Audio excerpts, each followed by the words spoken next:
सभी मीडिया के बंधु भक्त। देखिए, बीजेपी का संकल्प पत्र जारी हो चुका है और देखिए इस संकल्प पत्र की जो प्रमुख बातें हैं वो ये कि नंबर 1 पर गोदी योजना, महिलाओं को हर महीने 2100 रुपए देने का वादा इस संकल्प पत्र में किया गया। इसके साथ साथ यूसीसी झारखंड के आदिवासियों पर लागू नहीं होगा।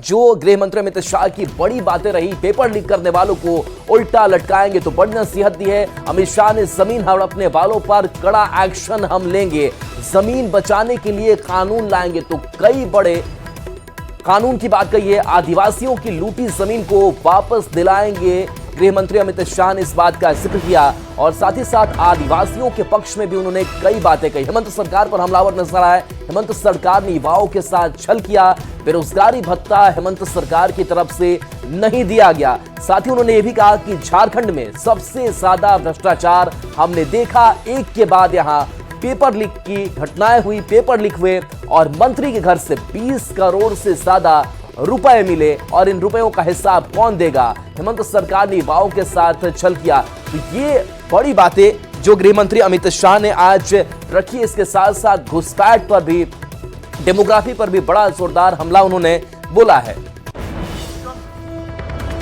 बॉर्डर जो बांग्लादेश और भारत की है, जहां कई नदी नाले हैं, कई पहाड़ है, कहीं वन है, हर जगह सुरक्षा संभव नहीं है।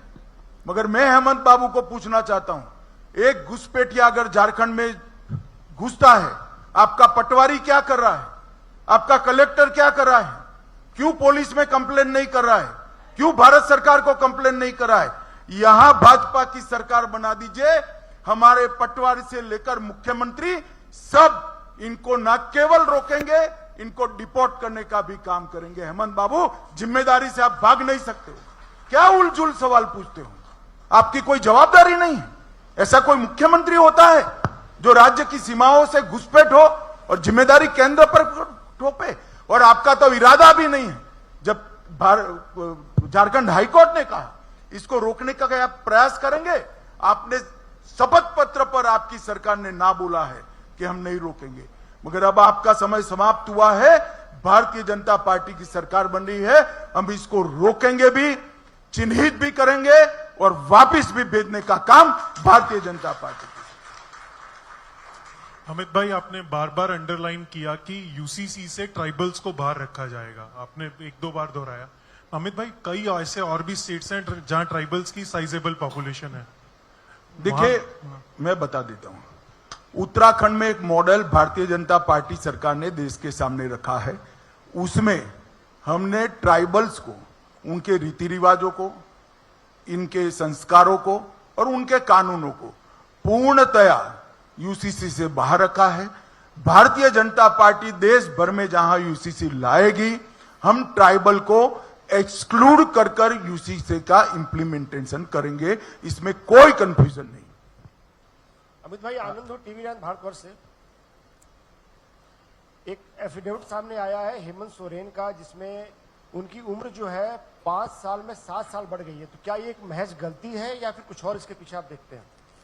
अब वो तो मैं मानता हूं कि चुनाव आचार संहिता लग चुकी है, मगर मॉरल ग्राउंड पर हेमंत बाबू ने ही इसका घोषणा करना चाहिए। जनता को सच्ची जन्मतिथि बताने का दायित्व तो उनका खुद का है। नमस्कार अमित शाह जी, दीपक कशिश न्यूज से। विस्थापितों को लगता है सरकार भी भुला देती है और कंपनियां भी उनके लिए कुछ नहीं करती हैं, विस्थापित यूं ही आंदोलन करते रहते हैं, उनके लिए कुछ है? क्या कह रहे हैं? इसके लिए हमने हमारे घोषणा पत्र में आयोग बनाने का फैसला किया है और इस समस्या का सभी प्रकार के रास्तों का वो आयोग संपूर्ण विचार कर एक नई नीति बनाएगा। अमित भाई, मैं रविकांत राय हूं, टाइम्स नाउ नवभारत से। आपने कहा कि आपने जो संकल्प पत्र जारी किया है वो पत्थर की लकीर है, लेकिन इंडिया अलायंस की तरफ से भी संकल्प पत्र जारी होगा। मल्लिकार्जुन खड़गे ने अपने राज्यों में कहा है कि वही वादे करें जो पूरा कर पाए। उनको लगता है कि बहुत ज्यादा बढ़ा चढ़ाकर बातें की गई जो कई राज्यों में पूरा नहीं कर पाए वो लोग। मैं यही बता रहा हूं, भारतीय जनता पार्टी मध्य प्रदेश, छत्तीसगढ़, राजस्थान कई जगह काम कर रही है। अभी अभी सरकारें चुनकर आई है 1.5-2 साल में। हमने हमारे हर वादे को एड्रेस किया है और कांग्रेस पार्टी हिमाचल, कर्नाटक और तेलंगाना तीनों जगह पे दिए हुए वादों को पूरा करने में फेल गई है। और खड़गे साहब को भी मैं बधाई देता हूं। कम से कम जनता के सामने उन्होंने स्वीकार किया है कि हम हमारे वादे पूरा करने में फेल गए हैं। झारखंड की जनता खड़गे साहब की स्वीकृति का संज्ञान ले और इनके वादों का मूल्यांकन करे, ऐसा मेरा झारखंड की जनता को अपील है। अमित भाई, एक सवाल अमित पांडे, न्यूज 18 इंडिया से हूं। अभी जयराम रमेश जी ने कहा है कि झारखंड में सरकारी योजनाएं, केंद्र सरकार की योजनाएं पहुंची नहीं, और कम से कम पिछले कुछ सालों का आंकड़ा देते हुए। और देखिए इस पूरी खबर पर अविनाश और ओम प्रकाश हमारे साथ जुड़े हुए हैं। सबसे पहले ओम प्रकाश, आपके पास आते हैं। इस संकल्प पत्र को जारी किया गया, लेकिन इसके साथ साथ जिस तरीके से हमलावर घुसपैठ पर नजर आए गृह मंत्री अमित शाह, चाहे भ्रष्टाचार का मसला उठाया, डेमोग्राफी को लेकर के सवाल उठाया, कहा कि घुसपैठियों को चुन चुन कर हम भगाएंगे। किस तरीके से आज के इस बयान को देखा जाए?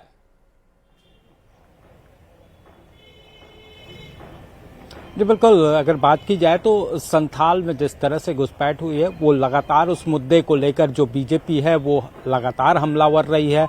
वहीं पर हाईकोर्ट ने भी इसे लेकर संज्ञान लिया है, तो मामला जो है वो पूरे देश में सुर्खियां बटोर रहा है। खासतौर से अगर बात की जाए तो कई बच्चियों के साथ जो है वहां पर हत्या जैसी वारदात को, जघन्य अपराध को अंजाम दिया गया, तमाम बातें रही हैं। तो उन बातों का जिक्र जो है वो आज इस संकल्प पत्र में नजर आया है।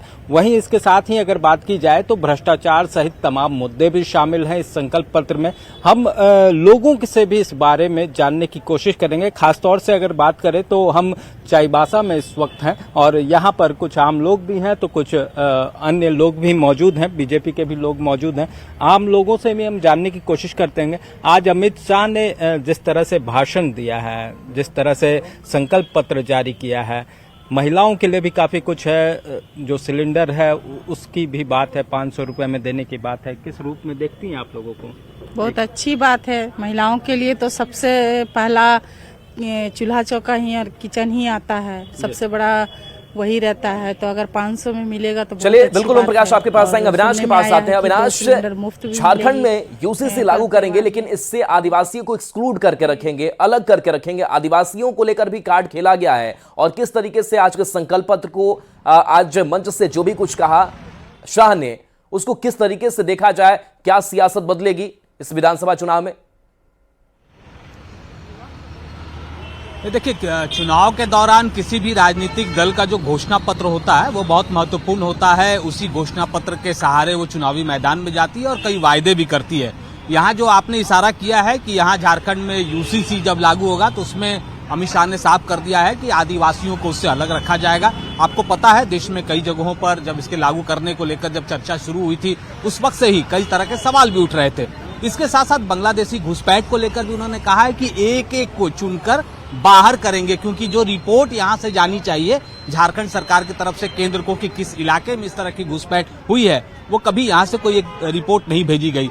पेंशन को लेकर जो राशि की बात की गई है, 2500 रुपए तक की बात कही गई है कि पेंशन की जो राशि है, वृद्धा और जो पेंशन है उसे बढ़ाया जाएगा। इसके साथ साथ 2 गैस सिलेंडर देने की बात हुई है दीपावली के समय और रक्षाबंधन के समय। तो कई ऐसे वायदे हुए हैं। कुछ लोग यहाँ पर बैठे हैं, उनसे भी एक बार चाहेंगे कि उनसे जानना कि क्या सोचते हैं और ऐसे घोषणा पत्र से कितना प्रभाव पड़ता है। चाचा जी, ये अभी बीजेपी का घोषणा पत्र जारी हुआ है, अमित शाह ने किया है रांची में। कह रहे हैं कि यहाँ यूसीसी जब हम लागू करेंगे उससे आदिवासियों को बाहर रखा जाएगा, पेंशन की राशि बढ़ाने की बात कर रहे हैं, रक्षाबंधन पे और दीपावली पे कह रहे हैं कि 1-1 सिलेंडर फ्री देंगे। ये जो संकल्प पत्र होता है किसी भी राजनीति, कितना प्रभाव डालता है चुनाव में? चुनाव में कितना प्रभाव डालेगा? बाबूजी आप देख लो, चुनाव भी चॉकलेट कहेंगे इसको। चुनाव के टाइम में कोई घोषणा को हम लोग कामयाब नहीं मानेंगे। हाँ, आप इसी चीज को अगर आप सब एक्ट बताते हो, बांग्लादेशी आया है, ये आया है, रघुवर आज आया है, आज उनके घर भी बन गए, उनके बाल बच्चे भी बढ़ गए। आप कह रहे हैं पहले से सब आए? हाँ, सब रघुवर दास जी के टाइम था।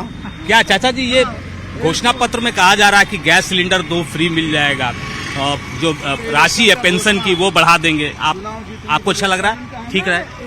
देखिए, गैस सिलेंडर जो बोल रहे हैं, गैस सिलेंडर फ्री दिया, जो भी फ्री दिया नहीं दिया, नहीं बोल रहे देंगे, नहीं बाद में पहले जो महिला लोग को दिया, महिला लोग को जो दिया उसको फिर सिलेंडर भराया क्या?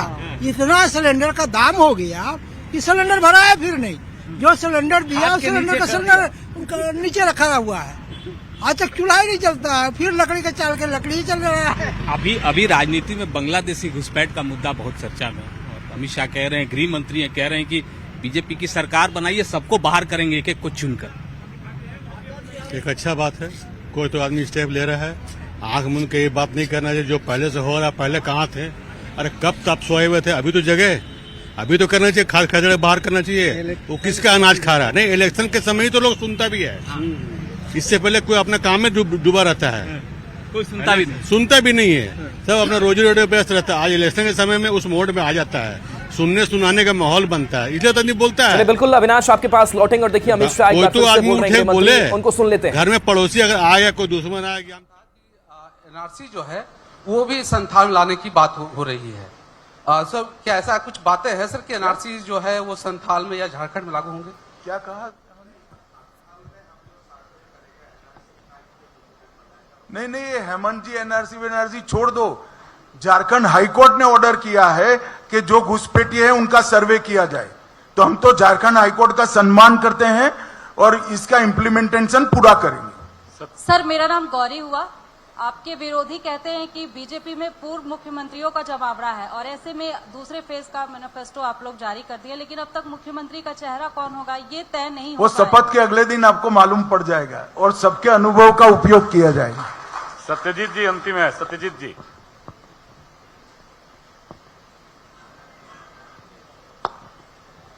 हेलो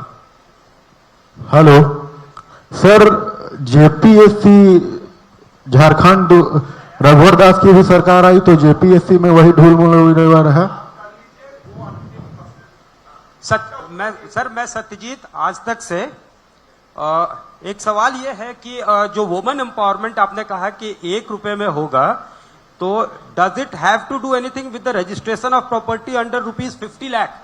इसको प्लीज थोड़ा सा एक्सप्लेन कर पाएंगे? नहीं, मैंने यही कहा 50 लाख से कम मूल्य की सभी संपत्तियां जो महिलाओं के नाम से रजिस्ट्री होगी उसको 1 रुपये में हम करेंगे। अब कोई कंफ्यूजन है?